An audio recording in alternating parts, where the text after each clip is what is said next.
acknowledges the wrongs and the exploitations of the past. And that would be an... cannot say that any right to international law. How, Mr. Robinson? It is a serious humanitarian and human rights issue.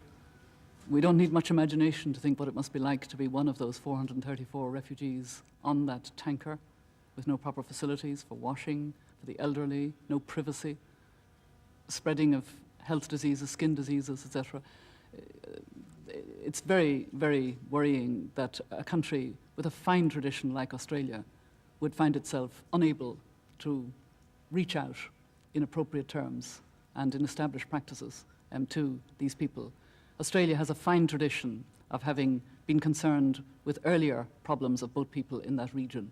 And I hope the Australian public will put appropriate pressure on the politicians to resolve this. And as I say, I know that broad principles and broad recommendations of action, and for humanitarian reasons have very strongly urged that they should be brought to land, and the most appropriate place is Australia.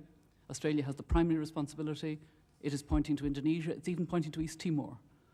But I think it's very clear what the responsibility is. I'm glad to see that the Australian people appear to be looking now at the human rights dimension of this problem. And I make an appeal to the Australian people to look into their own hearts and to have a humanitarian and human rights approach to this and to make that known to the politicians, because that's the most effective way to have this very serious human rights problem dealt with. On your second question,